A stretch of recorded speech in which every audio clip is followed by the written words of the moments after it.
What is good? What is up, y'all? It's your boy here, Jay, live in the flesh. Yes, finally getting this thing kicked off on video for my podcast, and I'm so excited and I'm so juiced to do so. It's been a long time coming. As you guys know, I've been trying to get this thing kicked off on video for over a year now, but haven't had the time nor had the things fall in place. But I got the time and I got the things fall into place to go ahead and produce the consistent content that I've been wanting to do for so long for you guys. So I'm so juiced about that. To my day ones that have been listening to me on SoundCloud, I can't thank enough and can't show enough love to you guys for what you guys have done for me.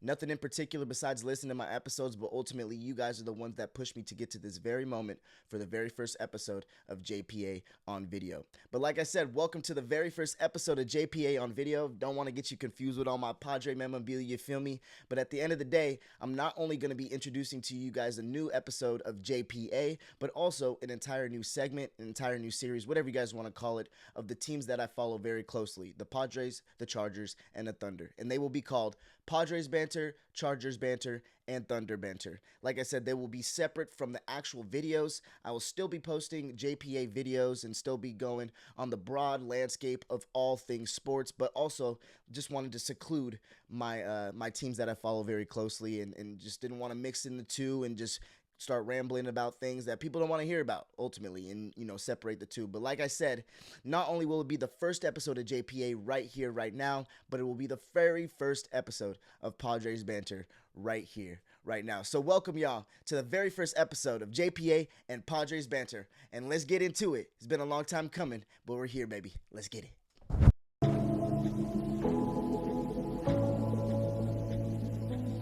And welcome to the very first episode of Padres Banter on JPA, not to mention the very first episode of JPA on video. But want to go ahead and make it clear for you guys real quick before it gets too confusing. I will be separating the two between the actual JPA episodes and the wide range of sports that we will be covering for those, and all the banter episodes, the teams that I follow very closely, the Chargers, the Padres, the Thunder, all will be separate from those JPA videos itself. So this is a Padres Banter episode, but there will be the very first JPA episode coming up here soon. But ultimately, I felt like that was only right because I was rambling about certain topics that I follow really closely with the teams that I follow, and I know some of y'all weren't trying to hear it, and at the end of the day was making my videos extremely long, and I wasn't trying to have 30-40 minute long videos, and especially on YouTube. So long story short, welcome to the very first episode of Padres Banter on JPA. It's been a long time coming, but we're here, y'all. Let's get right into it. Padres Banter on JPA, episode 1. Padres go ahead and lose their third straight series after dropping back-to-back games at home versus the Orioles, and is their third loss in a row. The Padres are an underwhelming 14-20 against all AL opponents this season. Padres also lost their series to the Mariners and Twins, which now makes it 3 AL teams to take out the Padres in a row. The Pods would lose each opener in the past 3 series and would take a tough L in back-to-back rubber matches between the Mariners and the Twins. So I'm hoping that changes today. It isn't a rubber match, but it is a Game 3 against the Orioles, and you just expect at least one win in this series, which has been super underwhelming to say the least. They would lose 6-2 in Game 2 last night versus the Orioles, which was never really in control, as the team looked lackluster again, not being able to get runners home. Sorry, not on base, but runners home. Couldn't get the runners home. The runners were on base. The runners couldn't get home. Darvish would receive the loss last night, but didn't look awful, going 4 innings pitched, 6 hits, 4 runs, 3 earned runs, 2 walks, 6 Ks, and 1 home run given up. Yes, this stat line looks a little bit inflated, but ultimately, if you watch the game, it was a lot better than what this stat sheet says. But the Orioles pitching gave the Padres offense a plethora of opportunities to strike back, especially with Luis Arraez and Manny Machado up with the bases loaded and not producing at all. A strikeout from Arraez with a fastball, and then Manny going ahead and getting himself out. But ultimately, the biggest downer is the injury bug that is harassing the Padres and killing the morale of this team. Before yesterday's game, Tatis was scratched for a hamstring issue, but played in last night's game, so that's a good sign. Merrill as well was out for an extended period of time, and also was playing last night and implemented into the lineup for the first time in a while, so that's good to see. But King's still on the IL, but not to mention the biggest 2 injuries of them all, I think, right now. One being a couple nights ago, Jason Adam being carted off after he fell to the ground non-contact and ruptured his right quadricep, which would unfortunately end his season. An anchor in our bullpen, it sucks heavily, so I'm praying that he has a speedy recovery. Um, it's just you don't want to see that happen to anybody, especially non-contact, and it just sucks, especially as a Padre fan, knowing right before playoffs, and I know it hurts for Jason too. He wants to be out there just as much as anybody would, and it's just something that sucks though. I can't really draw up any other words right now other than it's a big downer. It's a big morale loss for the team, and you just have to keep pushing forward. It's a next man up mentality. We can't feel sorry about each other and what's happened for the team. We just have to keep pushing. So at the end of the day, prayers up to Jason Adam, and I hope he has a speedy recovery. But thank goodness we went ahead and snagged Mason Miller from the A's during the trade deadline. When we added him to our bullpen back then, it was like, okay, great. We added him, to our bullpen, and that's another piece to add to, the four horsemen that we got, which is awesome. But little did we know that we needed him in place of an injury because of one of our four horsemen going down. He was the fifth horseman, right? But now we were back down to the four horsemen. So, just praying again for Jason Adam, because you don't want to see that happen to anybody on any team. But I'm hoping for a speedy recovery for him so we can get him back real soon and he can make a run in the playoffs again, like he's been doing so well for us for the past years. But last but not least, Xander Bogaerts in last game of the Mariners series fractured his foot and landing on the 10-day IL after fouling a ball off his foot repeatedly. This wasn't the first time Xander has been fouling a ball off his foot this season. It's been happening a lot. When he goes ahead and turns his inner body, his left leg turns open, which opens the face of his inner part of his foot and leaves it liable to a ball hitting it. And it's happened several times this year. Xander's played through the injury, played through the pain, but this one in particular, the last game of the Mariners series, really was the boiling point and the breaking point. No pun intended. But he broke it, he fractured it, and it landed him on the 10-day IL, which is likely the remainder of the season. But hopefully we can see him back for playoff time, because truthfully, that is another crushing blow. Our starting shortstop, one of our four horsemen, and our anchor in our bullpen. And, as you can go ahead and see in the photo right there, he's just in complete agony.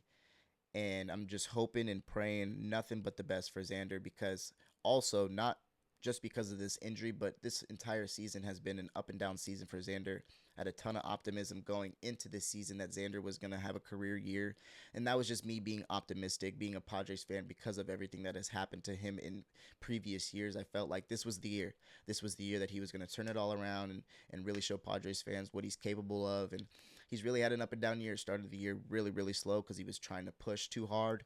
And then eventually, people were giving up on him. Come All-Star break, after the All-Star break, really starts to turn it up, really starts to figure it out. Then becomes one of the best hitters in all of baseball, one of the best shortstop hitters in all of baseball. Really starts to get his bat going, his glove going, starts to feel confident, and then bam, fractures his foot, 10-day IL right before the playoffs. And, that's just the name right now this season for a lot of these guys. And I feel like sometimes as a Padres fan, you feel like this is our luck, but you cannot get on that train thinking about that. You cannot, go down that rabbit hole. But X will be replaced by Jose Iglesias in large part, but also Mason McCoy made an appearance last night, who has made some appearances early on in this year and in years past. But many fans are also calling for Tatis or even Merrill to slide back to the shortstop position for the time being. But in the end, it's a downer for the team right now before the playoffs. And like I said, also because of how hot Xander's bat was. But I'm praying for Jason, I'm praying for Xander, and I'm hoping for speedy recoveries. Schilt continues to mix up the lineup, which is interesting, so I'm excited to see him continue to mix up the lineup after the fans were calling for him not doing anything, staying stagnant with his lineups. So going to be interesting going forward what the lineup will be come playoff time. Possibly not only adding Jose Iglesias at short, obviously, but Mason McCoy, and then also Gavin Sheets in left field and Bryce Johnson for those late inning defensive replacements, which I personally love, and Mauro O'Hearn at first base in place of Luis Arraez, who had a 3-hit game the other night, but has been struggling to produce as of late. especially with that opportunity last night where he struck out with the bases loaded in a fastball. And we'll get right into it right now, guys, because his struggles have been horrible. They've been terrible. And from the outside looking in, it looks like Luis Arraez is fine, right? I want contact hitters on my team. I want somebody that doesn't strike out. But when you really dive into the statistics of what the problem is with Luis this season, there's got some issues. So let's go ahead and dive into it real quick. We won't spend too long on it, but I definitely want to go ahead and show you guys just a couple slides, a couple little graphics here that I went ahead and pulled up that really explain what the issue is with Luis Arraez. So this first graphic here, the past 10 games, Luis Arraez is batting .237 with 9 hits, 3 RBIs, 2 runs scored, like I said, in the last 10 games. So not his best. .237, obviously he's better than that, and then 9 hits, way better than that, 3 RBIs. Don't really expect him to drive any runs, but ultimately .237 is not a Luis Arraez batting average. Now let's go on to Baseball Savant. We got some great statistics here about what exactly is happening with Luis Arraez and his issues, right? So let's start on the left side of the screen with just the basics, the basic statistics of what Luis Arraez is doing this year. He has 583 plate appearances. He has 536 at-bats. He has 55 runs, 153 hits, 6 home runs, 9 stolen bases, a .285 average, 319 OBP, 388 slugging, and 707 OPS. So what pops out to there immediately for me is obviously the average. It's the lowest in the past 3 years, but it's also the lowest of his career as of late. Not to mention that the slugging is also down, but we don't really expect Luis to be slugging, hitting doubles. Slugging is anything over a single for you guys that don't know. So what that means is it's his average for anything over a single. So doubles, triples, home runs. That's his average. It's 388. So he's not hitting a lot of those, which typically we wouldn't expect from a Luis Arraez hitter anyways. But on base plus slugging is 707, which is, rather lackluster. You want to be in the 800s typically with a hitter like him, and even 900s. You're never really going to be in the thousands with a hitter like Luis Arraez, because typically those are guys like Mike Trout's, Otani's, Judge's, Vladimir Guerrero Jr.'s, Tatis's when he's on one, Machado's. But at the end of the day, you still want to be in the 800s and the 900s. Now, let's go ahead and move into the 2025 MLB percentile rankings. We got poor is blue, average is gray, great is red. We're not going to pay too much attention to all of these things, but what I do want you guys to notice is how up and down it is, right? The value, right? Batting run value, 8. Base run value, we know what he brings to the table with base running value, 56, and fielding value, 12. So right now, those aren't too great, obviously, but we know that. Now let's move on to the batting part of it, which I really want to get into. The batting average right now is at 83 percentile, which typically is good, right? Because it's in the red, above average, but ultimately with a Luis Arraez type player, because what did we just lament right now in the graphic above?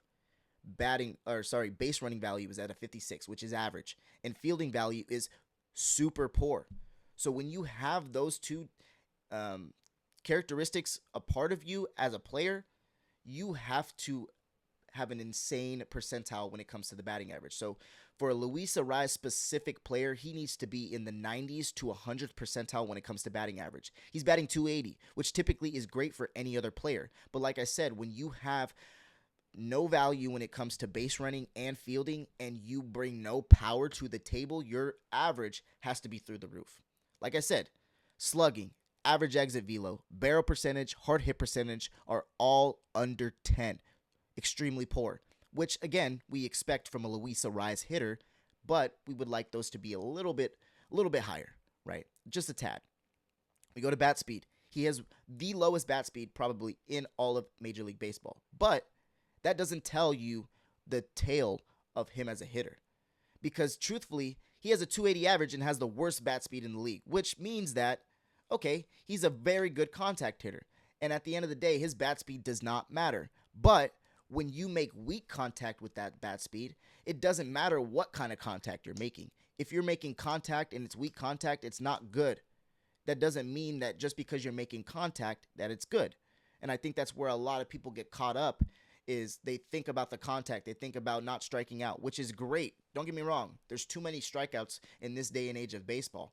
But when you're making contact and it's weak contact and it's not necessarily producing any runners on base or putting any runner or driving any runners in, then it's not going to be good. Obviously, his chase percentage is a little bit up than it used to be at 13%. It's still very poor. So he's chasing quite a lot this season.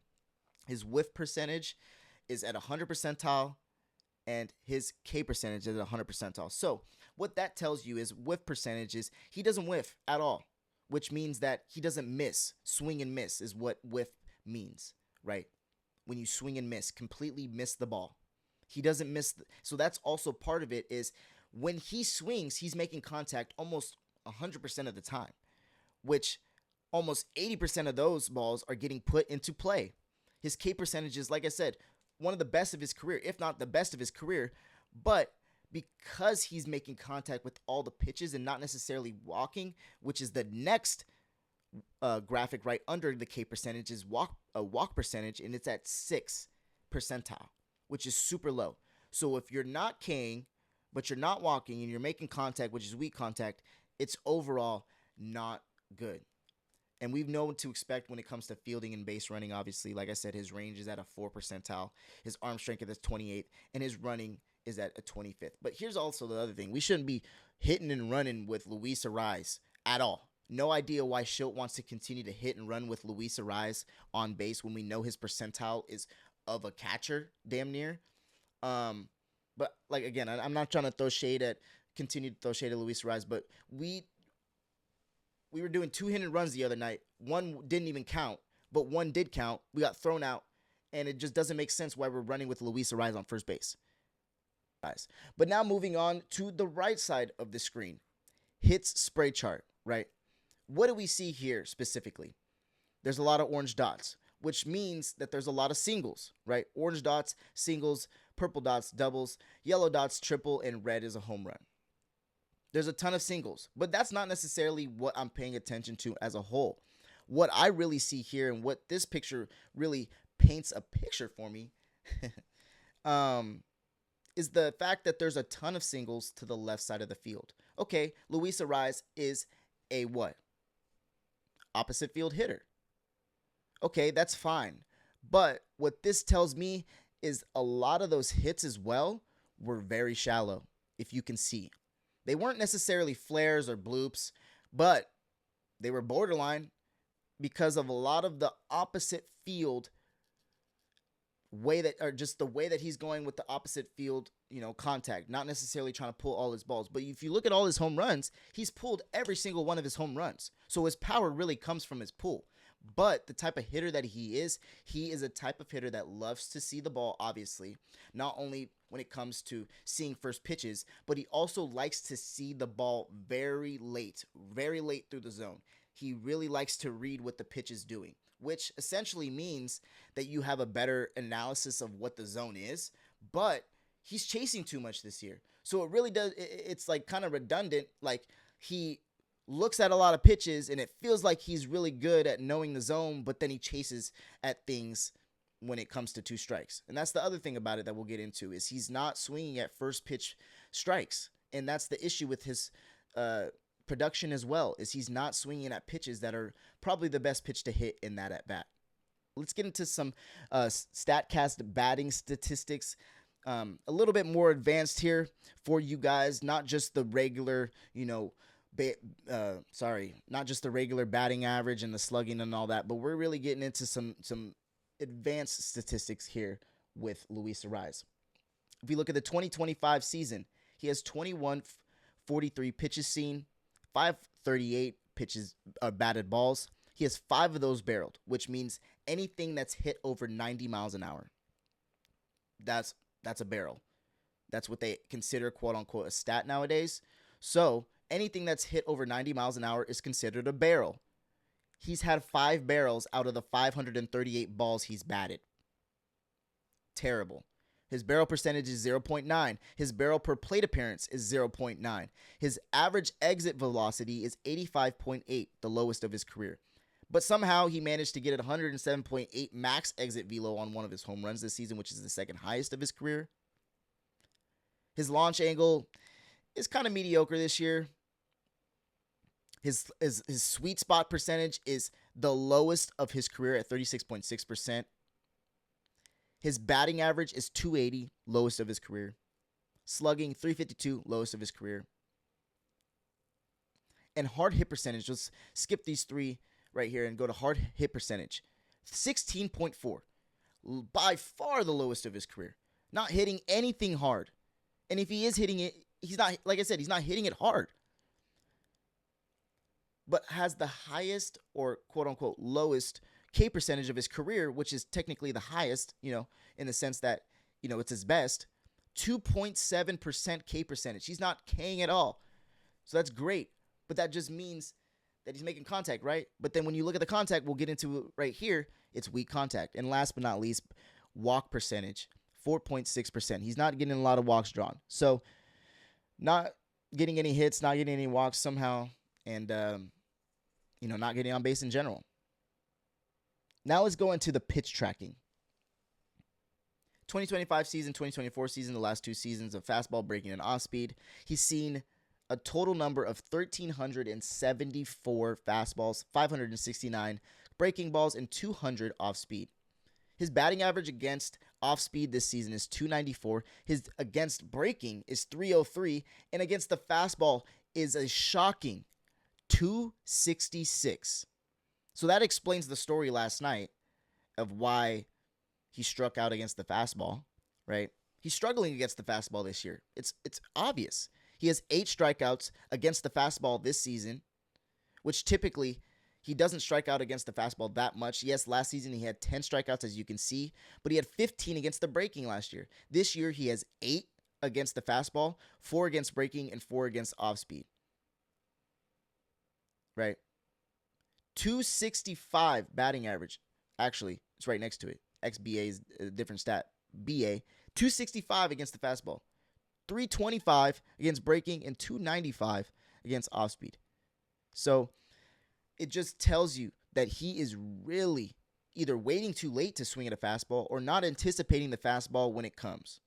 He does have 85 hits off the fastball, but that's only because of the fact that that's the most pitches that he's seen.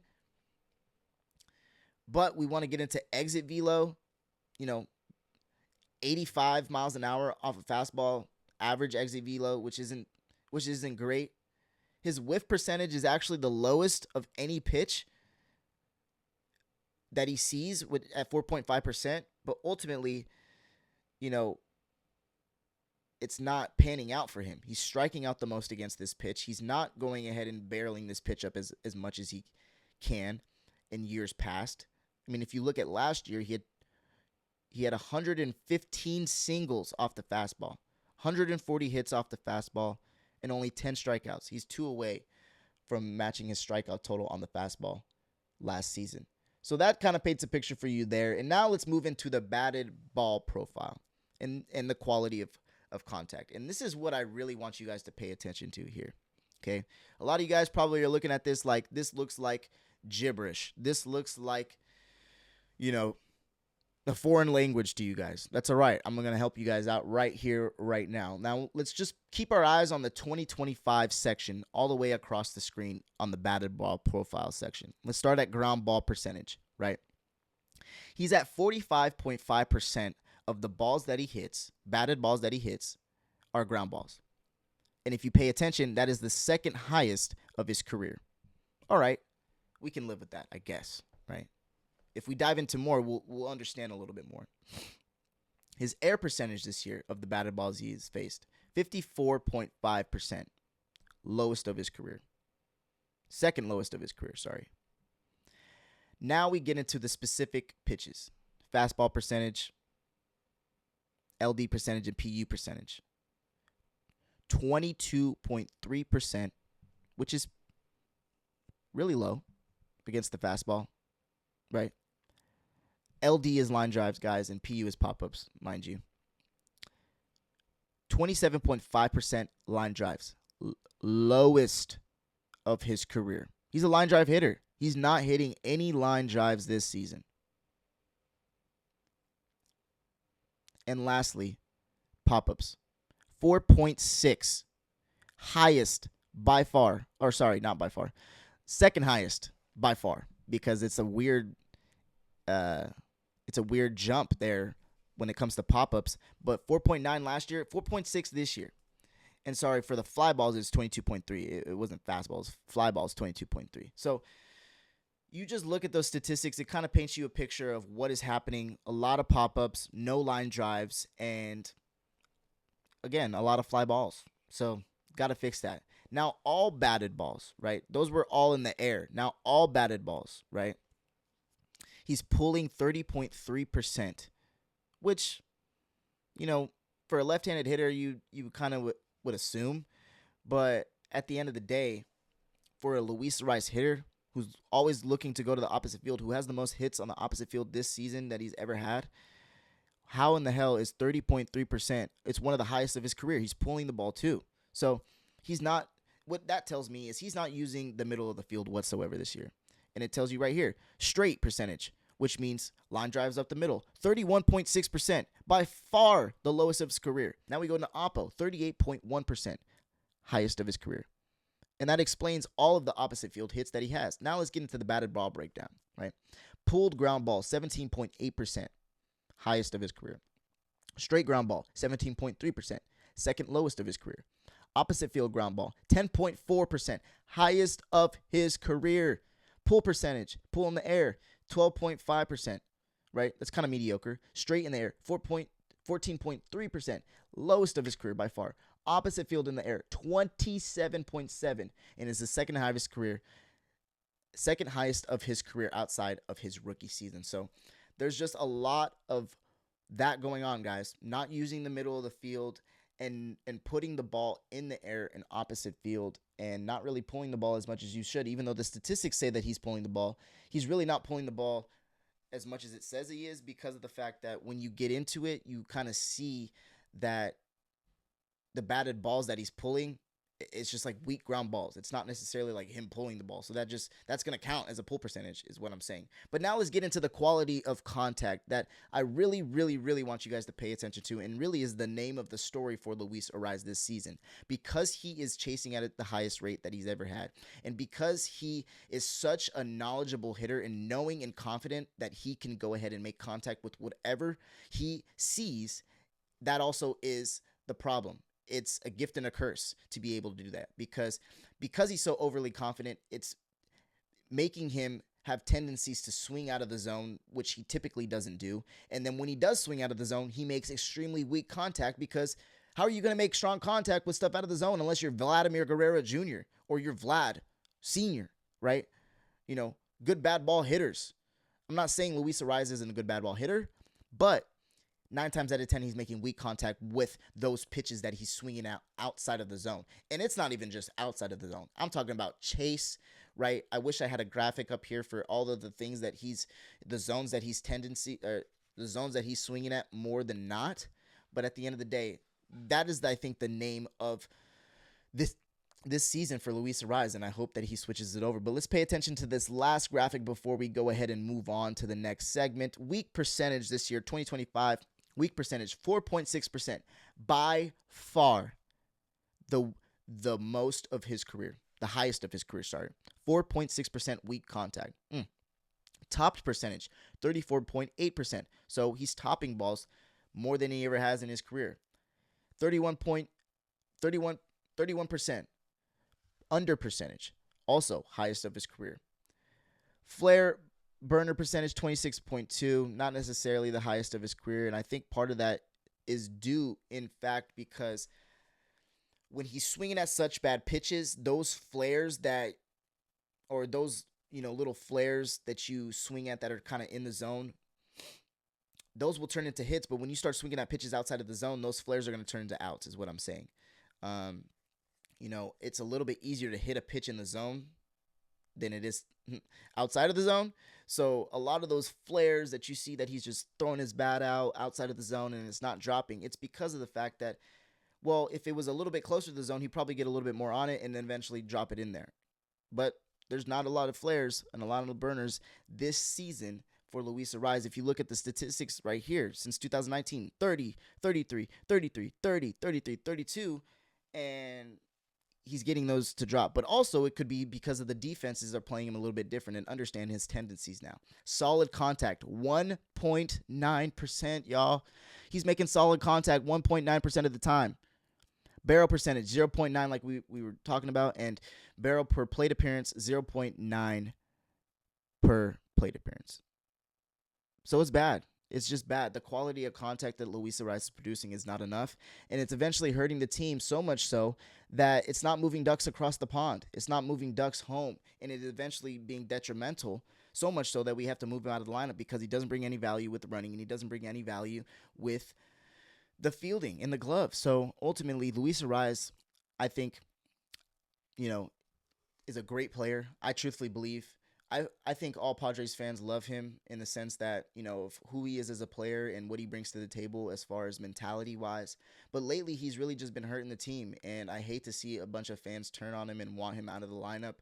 I personally believe he's one of the last few gems in the league when it comes to, not striking out.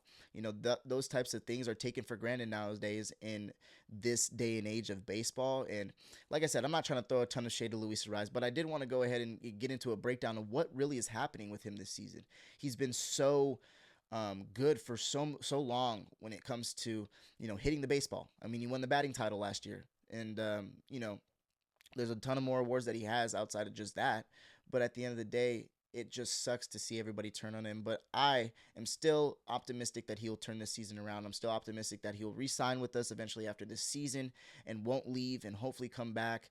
But we really need him to produce at a better clip, swing at better pitches, and also just have a better mentality going to the plate, right? If all you need to do is put the ball in play, then just put the ball in play, right? And I know he does that at a great rate, but sometimes I think when he gets in those moments, he gets worked up too much because he knows what everybody is talking about, knows the things that have happened, and really wants to produce, and he's not doing that right now. But I'll never forget when we first traded for Luis Arraez, the very first game, he hit a walk-off for us. So I know he can bring that flair. I know he can bring that fire to us. And I personally love him as a baseball player, what he brings to the table outside of just the bat. I think, like I said, his mentality, his fire is what makes him as a player. But at the end of the day, no shade towards Luis Arraez. We're just breaking down essentially what's been happening lately. But let's go ahead and move on to the next segment. So, like I said, I hope Luis Arraez turns it around. But at the end of the day, we're gonna keep being optimistic and hope for the best going forward. So it's going to be interesting what that lineup is going to look like tonight in Game 3. Not tonight, rather this afternoon. It's an early game today, so hoping that we get that win. It's not a rubber match, unfortunately. We lost the series already to the Orioles, which is super underwhelming, especially considering that this team is like the second worst team in baseball and is the worst team in all of AL East. But at the end of the day, we can't necessarily look at that. We got a ton of winnable series here going in the future. But it sucks. It sucks, guys.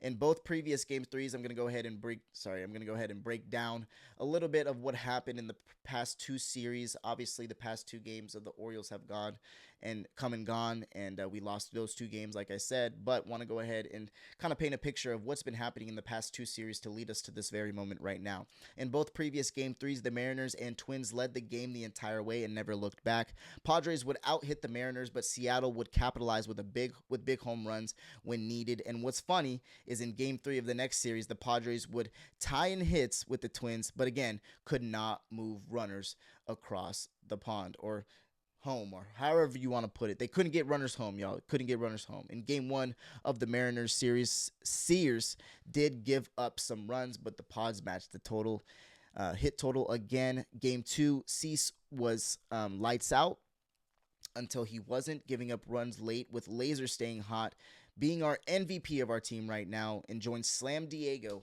in Seattle, mind you, versus the Mariners. And later on, the team would rally after losing the lead and go on to win that game in Game 2 in the Mariners. But in Game 3, it was never in control for the Pods. They lost the lead early, but but had some fight in the sixth after Sheets singled and Croningworth got hit by pitch with bases loaded. They seemed to have a comeback in order, but again, couldn't get the runners home with runners in scoring position. That's just the name in the game and the name of our season this year. Darvish pitched better in Game 3 versus the Mariners, than last night. Yeah, Darvish pitched better in Game 3 versus the Mariners than he did last night versus the Orioles, but in both cases, he couldn't get the dub. Game 1 at Twins in Minnesota, which was right after that Game 3 in Mariners. The Minnesota the Twins out hit the Padres and teed off on Cortez in the bullpen, who gave up 3 earned runs on 5 hits, 2 walks, and 2 Ks. Padres would go on to lose 7-4. Nestor had a really good game, that prior start, not at Minnesota, but the start before Minnesota, and unfortunately couldn't follow that through to the Twins series, but it's all right. I feel like he will hopefully be our left-handed pitcher in the playoffs if we go that route. We have 2 left-handed options right now in Series and Cortez. They're not the best options of, by any means, but at the end of the day, to have a left-handed pitcher in your rotation is big time. But in Game 2 at the Twins series, Taj Bradley was throwing an absolute gem until he wasn't, giving up his first hit and first run to Elias Diaz, a hot Elias Diaz at that. The Padres would then tee off on the Twins bullpen, racking up 12 runs on 14 hits. Elias Diaz had a 2-homer night, and Ramon Laureano went yard again. But unfortunately, in Game 3, Joe Ryan dealt up the Padres, and the bats went mute. So hopefully today is different with early game versus the Orioles, who statistically are not good at pitching, but they're dicing up the Padres right now, which makes absolutely no sense. But like I said to you guys, all we can do is look forward to today and look forward into the future. And all we can do today is look forward towards the Rockies, looking forward only a series sweep, not even, a game here, a game there. We need a series sweep against Colorado. So going ahead and sweeping the Colorado Rockies is what I hope we do, and hopeful to get back on track before the last stretch versus the Reds, Rockies again, Mets, White Sox, Brewers, and D-backs. So it's going to be an interesting one, y'all. We just got to keep our optimism up and just keep the fire faithful. There it is right there, for the faithful. So we just need to continue to keep our faith and really just push forward. Next man up mentality. We can't feel sorry about it, and we can't make excuses about, well, we didn't have this player, we didn't have this player. Like I've lamented to you guys in previous podcasts, this season is a marathon, and it's a goal in itself to go ahead and last the season, and it's a goal to last the season healthy with the team, right? And that's why you bring the players that you bring in. That's why you bring people up from, minor leagues here and there, right? That's why you see an appearance here and there, is because guys need days off. It's a 162 game season. You don't expect them to play every day for 162 games. And you need everybody. It's a collective unit. Just like in the NFL, when you go to the Super Bowl, you need a whole entire roster. There's so many injuries that happen throughout the year, and this is a prime example of that for the Padres, specifically in baseball, that it's a marathon, guys, and that you need your entire roster to win. These guys that are playing, coming up and down, you need to give them their flowers just as much as you're giving Tatis and Machado their flowers, because they're going ahead and trying to give their, as much as they're not producing as much as these guys are, you still have to give them their flowers for going ahead and, helping out the team to fill in a position when they need it. But at the end of the day, we need to keep our optimism. We need to keep our faith and just keep pushing forward, because all of these series that we have playing in the future are very, very winnable series. But ultimately, the team just needs to relax, guys. Remember who they are, next man up mentality, and fight for what they want. The division is right there for the taking, but they're losing games that they should win, especially against last place teams, and it seems as if they don't care enough to fight regardless of what has happened. And as a Padres fan, it feels a little bit like that, but again, we have to keep our optimism. We have to keep our faith. We can't get down the rabbit hole of, well, this is a curse and this is going to happen, and this is never going to happen. World Series, we're not going to do this, right? I don't like to speak on it in the sense of World Series, because I just want it to happen before I ever speak up on it. But at the end of the day, that is so far beyond what the goal at hand is right now. The goal at hand is to win today, to go ahead and try and sweep the Colorado Rockies, and then ultimately take the division that we haven't had since 2006. And that has been a long time, y'all. It's been a long time. I was 7 years old the last time my Padres won the division, and it's only right to keep our heads forward, to keep pushing forward, to not make any excuses, and to remember who they are. But right now, the way that they're playing it against the last place team, against one of the worst teams in all of baseball, if you are one of the best teams in baseball, you cannot lose the way that you're losing to these teams. You can't. And so it doesn't matter how many injuries you have. It doesn't matter. It doesn't matter. Okay. You cannot lose the way that you're losing to the Baltimore Orioles. But like I said, to keep our focus, to keep our optimism, and to keep our faith, because ultimately it is a marathon. There's about 20 games left in the season. And, we have it all in front of us, y'all. All for the taking. It's right there. They have to play better, though. They can't whine. They can't complain or make any excuses about the injuries that they have. Like I said, it's a marathon, y'all, and we need to keep our focus. Rather frustrating, but expected as a Padres fan, but have to go with what you're dealt with.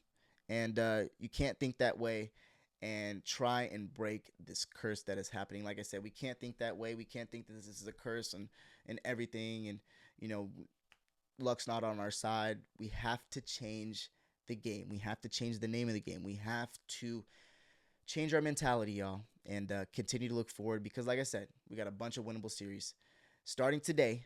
Obviously not winning the series, but starting today, win today, and then we got a bunch of winnable series here in the future. But I appreciate you guys tuning in to my very first episode of Padres Banter, my very first episode of JPA. I'm so juiced, as you can tell, that I'm finished and accomplished this goal. It's been a goal of mine to get this thing done for a while now, and it feels like a big weight is lifted off my shoulders. But I appreciate you guys tuning in. All my day ones, I appreciate you guys as well, like I said earlier. And man, we're going to be doing this a lot more. A lot of Padres banter, a lot of Chargers banter coming up. We got the NFL season coming tomorrow. That's also why I'm so glad to get this thing kicked off. It's only right that we get this thing kicked off today and right before the NFL season starts. So without further ado, thank you guys, and I appreciate you guys so much. You guys are everything to me, truthfully. I appreciate you guys, and at the end of the day, appreciate you guys tuning in. I'm a little flustered, but ultimately, this is the first episode of JPA, first episode of Padres Banter.